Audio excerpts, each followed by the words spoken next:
m'appelle Sophie Tanguira. Je suis artiste plasticienne. Je fais de la sculpture, du moulage, de l'assemblage surtout et la sérigraphie. Voilà, j'ai étudié dans différentes écoles, à Bruxelles, à l'Institut Saint-Luc, à l'école de recherche graphique, l'ERG, et aux États-Unis, à la School of Visual Arts de New York City et la Art Students League. Seven Soft, c'est un travail qui est de l'ordre du symbole en fait. Ce que beaucoup de gens voient, c'est juste un revolver, effectivement. Ce sont des déclinaisons d'un objet qui est à la base un jouet. Ma démarche cherche à créer une forme de fascination de la forme et de l'objet symbolique, mais pas de l'objet en tant que tel. J'ai commencé en fait ce travail à la base parce que je m'étais intéressée à l'histoire d'un personnage, Stanley Tookie Williams, qui était un fondateur de gang de Los Angeles, qui a été en fait condamné à mort et exécuté. Dans sa vie carcérale, Stanley Tookie Williams a réalisé des livres pour sensibiliser les jeunes dans les écoles à la violence et aux schémas possibles qu'ils auraient pu prendre comme tangente, c'est-à-dire se retrouver dans des gangs, se retrouver dans le trafic de drogue, etc. Donc des livres vraiment à vocation socio-éducative. Il a été même jusqu'à être nominé prix Nobel de la paix. Et malgré tout cela, il a quand même été condamné à mort. Maintenant, c'est là qu'il y a une boucle qui se fait par rapport au travail que je propose. Donc il y a un travail sur l'image et la représentation du revolver, donc de la violence, et sur le jouet, finalement, qu'on donne aux petits-enfants. Mais je pense que mon travail est quand même assez parlant, parce que ce n'est pas juste pour séduire que j'ai décidé de faire des revolvers, hein. C'est un objet très intéressant. Et j'avais envie d'un objet fort, un objet qui puisse vraiment amener les gens à se poser justement ces questions que moi je me suis posées et à avoir une réflexion sur la société dans laquelle on vit, sur certains messages qui nous sont donnés. Donc j'ai choisi le revolver. Ah non, si je parlais du jouet, c'est parce que le jouet aussi, voilà, il y a tout un genre de mimétisme en fait que reproduisent les enfants par rapport au monde adulte. À partir du moment où on leur propose ce genre de jouet, je pense que ça veut dire que le monde industriel, le monde du jouet, ou le monde des grands, le monde des adultes, le monde des hommes, décide de proposer aux enfants que de jouer au jeu de la violence, au jeu de la dominance, au jeu de la mort, au jeu de la guerre. Et donc, ça veut dire qu'ils considèrent que ce sont comme des exemples, des exemples positifs d'un aspect de la société. La guerre, la mort, la dominance. Ça joue sur l'inconscient collectif.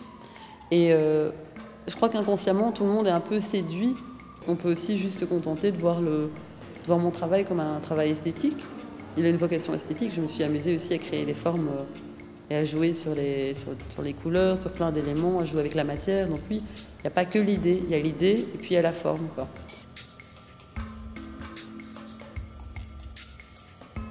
C'est à ça que se définit mon travail, je pense, des formes, de la matière et des idées.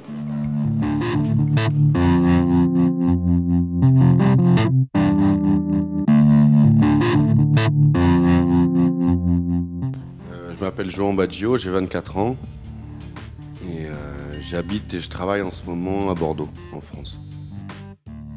Je connais un peu Bruxelles, j'y ai fait mes études pendant 3 ans à la Cambre, en peinture.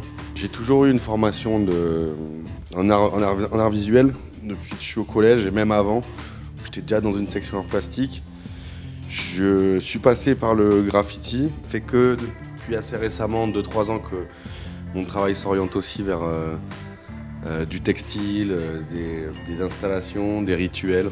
Je commence à utiliser plusieurs médias. Bon, c'est vrai que celui de prédilection reste la peinture pour moi.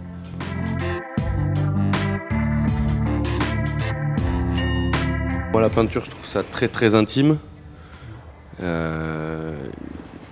C'est un médium qui, moi, me permet de dire plein de choses, mais qui sont pas forcément, dont le message n'est pas forcément clair pour tous, et où les gens peuvent se projeter aussi. Il y a une histoire personnelle, du coup, qui est importante, avec la question de recherche un peu d'identité. Beaucoup de métis que je connais, on est tous timbrés, quoi. Il y a un moment où... Enfin, on est tous un peu métis, tu vois, mais de couleurs. Tu te cherches, t'as des moments où tu sais plus trop, quoi. T'es le cul entre 2, 3, 4, 5, 6 chaises, 7, 8. Au début, moi, je faisais de la peinture un peu pour ça. Et du coup, ça crée des trucs qui sont des fois très violents, des questionnements qui resteront peut-être sans réponse, tu vois, mais qui sont présents parce qu'au fond, ça bouillonne, quoi. J'ai plein de trucs à dire sur ma situation et identitaire et sociale aussi. Les figures, les personnages c'était en rapport au début donc avec la question du père, que moi j'ai jamais vu, jamais connu. Un père aussi qui est célèbre dans ce qu'il fait, tu vois. Donc inconnu mais connu. Parce que sur internet je tape son nom, j'ai des dizaines de trucs. Ouais. Donc il y avait peut-être ce truc un peu monomaniaque, tu vois, bizarre, autiste, de faire des images du père qui au final se transforme un peu en juste des projections de moi, quoi, que je mets. Ce serait un peu simple si c'était que ça, je crois. C'est vrai que moi j'ai particulièrement des sujets d'identité et puis sur l'humain au final.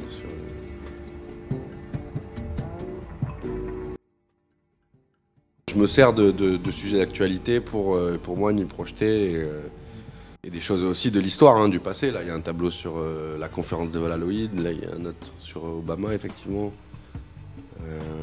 Derrière c'est Charles Saatchi, un collectionneur. Ouais, je crois que c'était facile pour moi d'utiliser le portrait et le grand format et des couleurs vives, tu vois, et une approche quand même assez brutale, quoi, des gros coups de pinceau, des coulures, pour arriver à créer des images qui interpellent. On vit dans un flux d'images, quoi, un flux tendu. Et c'est vrai que je crois que ça doit venir de là, quoi, l'idée de venir un peu imposer un truc, quoi. Que les images soient fortes, que sur grand format, ben, ça t'oblige un peu à les regarder, quoi.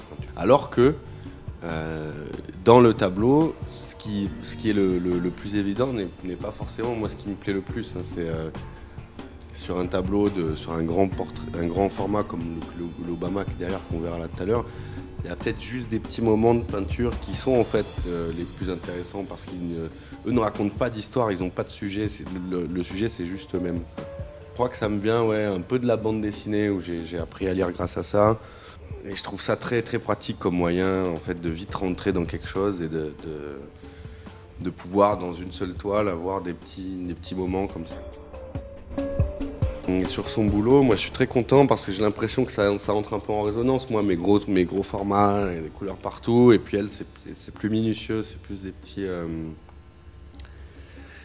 petits objets plus travaillés.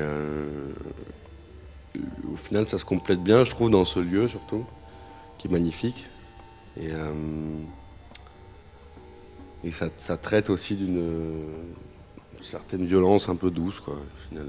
Je trouve que nos travaux se marient très bien parce qu'on a un peu un vécu peut-être qui se rapproche ou une sensibilité proche, je crois. Il a un univers pictural assez riche, des couleurs très flash et un style vraiment assez personnel que j'aime vraiment bien. Et j'adore la façon dont il s'approprie aussi des images et des icônes pour en créer de nouvelles icônes si on veut et qui proposent quelque chose qui est assez engagé, assez fort. Donc j'aime beaucoup son travail et c'est sincère.